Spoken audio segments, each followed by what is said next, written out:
Hey, this is Alec Delancey, and I'm your educational psychologist. And today I want to talk to you about how you can actually be more effective at studying for your exams.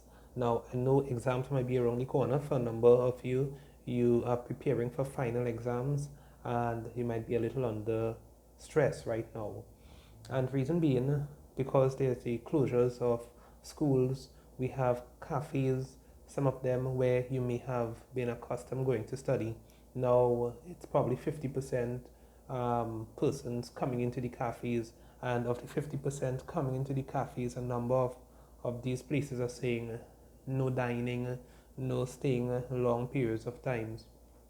And then you have situations where the libraries that you're accustomed probably going to study because of the COVID issue, you can't go to those libraries and study as you used to.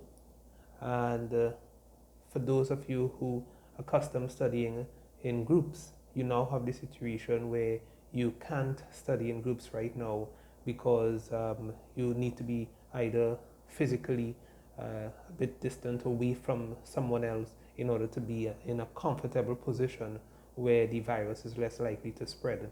So there's a lot of challenges as students you may be experiencing right now with regards to studying and preparing for your final exams or any exam that you might have coming up right now. So coupled with the fact that you are under some stress right now to study, you might also not be as motivated to study because you're just by yourself, or you're probably locked away in a room, or you probably have to stay home.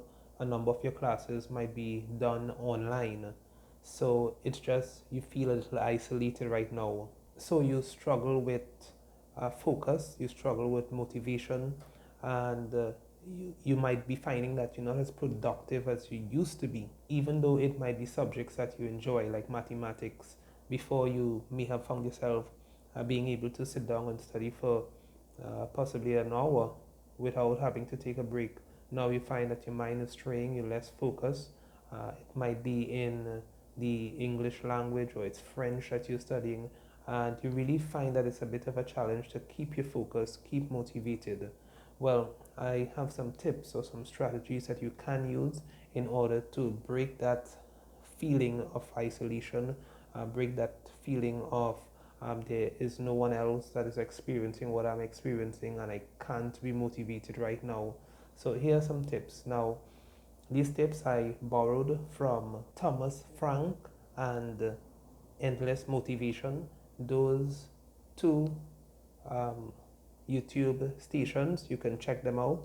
Really good information that can help you to have strategy when studying as well as to be motivated. There's some really good advice that is given both by Frank Thomas and in the YouTube on the YouTube station Endless Motivation. Now, one of the things that you can do it is to go for a walk. So just change your scenery, look at something different. You can go outside, maybe walk around your yard. If you have trees, you can look at a few trees.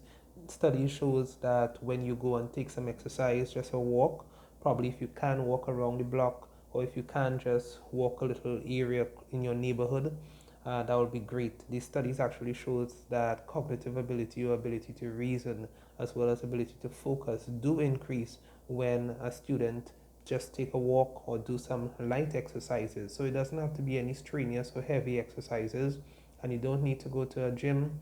If gyms are open in your area and it's safe to go and it is sanitized and so forth, you can make that decision. However, you don't need to go to a gym in order to get some exercise, light exercise. You can do some home workouts. You can check YouTube. There are some home workouts that you can do, some very short ones, 5 minutes, 10 minutes, that you can do in order to really just get your circulatory system working effectively, get some oxygen in your body, and help your brain a little bit. So, just changing the scenery, taking some exercise can help with focus. Another group of studies actually show that just looking at nature, looking at trees, maybe looking at a waterfall, looking at a beach, those are some of the things that can help your cognitive ability. So changing the scenery and then going back to your studies might actually help. Many times we talk about timetables. these timetables are effective, but of course I want to caution you, you want to make a timetable that is realistic. Sometimes we try to pack things into our timetables that it's really unrealistic, we cannot get it done. And what that does is that when we pack things in our timetables and we are not able to get it done, it makes us feel a sense of frustration. We become annoyed, and when we become annoyed, we lose focus. We start thinking that we are not good enough. Our self esteem goes down. We feel like we can't study, we can't achieve anything productive when it comes to academics or in whatever trade or vocation that we are involved in. So we just sometimes give up. However, you want to make a realistic timetable. Some persons, what they say is that they're able to schedule at least a few hours in the day at specific times so that they can focus and study where their energy level is at the highest so that they can really get stuff done. Other persons, they tell me, and I'll recommend it for you if it is that you might fall into this category. They say it's a little difficult for them to actually set specific things to get done at specific times. But what they are able to do is set those specific things and get it done before a period of time in the day. So they may tell themselves, okay, you know what, I have to get revision for mathematics completed. I have to do some revision on French or Spanish, and I want to get that done before 6 o'clock this evening. So they're able to uh, think about the time limit that they have on themselves. That is, they need to get it done before 6 o'clock this evening, and they try during the course of the day to use snippets of time when they feel a sense of motivation, knowing that they have placed some restrictions on themselves. As it comes closer to 6 o'clock, it means that you really have to get some stuff done. And if over a period of time they're able to force themselves that way, what they found is that as they continue to actually get things done, they started to feel a sense of accomplishment, and they were able to actually study for longer periods of times, even starting earlier in the day, knowing full well that they have a restriction on themselves, and even having more time that they can do additional studies that they may not have planned to do, all because the restrictions they place on themselves, they realize that they have extra time now. So maybe that's a technique that you can use in terms of creating timetables to get stuff done. Another thing with writing down your information as to what you want to get done at specific times is that when you write it down, you put it next to you on a desk, or you stick it somewhere on your computer, or probably you have it recorded somewhere on your tablet where you can actually see it constantly. What that does is that it reminds you that you have to get this done. You have to work on this. You have to complete this task. These are the necessary steps in order that you have to take in order to complete this project that will be necessary for your final exams.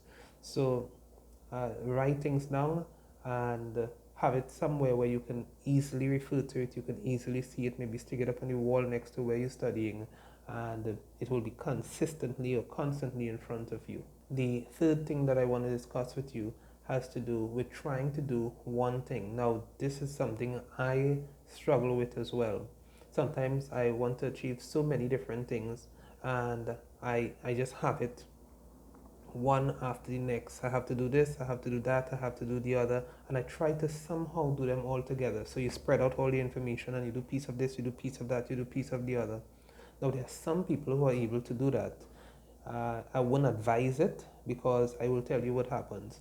What I find is that when I try to work on all these different things, just jumping from one thing to the next without actually completing a specific task or completing enough of the task where I can be satisfied that I can complete this and it's okay to end here for the day on this particular task. What I find happening is that I it takes longer for me to actually complete all of them. I feel that I'm not going anywhere, it's not happening, and sometimes that affects my motivation as well. So my suggestion to you is to do one specific task at a time. So it's true, we spoke about timetable a little while ago. You may have your timetable. However, what you want to do is not try to work on maths, chemistry, and physics, just lay them off and just keep jumping from one to the next. But you want to complete the specific or the set target of what you wanted to do in maths Then you move to your chemistry, you complete the set target or what you wanted to do in chemistry, and then you move on to physics or whatever else you have.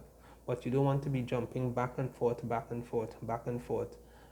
It can take really long for you to actually complete it. It may not even be completed within the day, and you will really feel like you got nothing done, which is maybe not necessarily true. You will have gotten some stuff done, but it's not focused.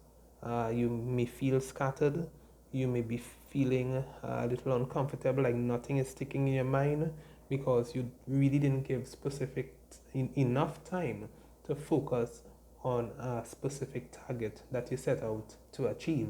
And this in itself, according to the YouTube station Endless Motivation, they indicate that you will feel that you're not being motivated enough to even continue.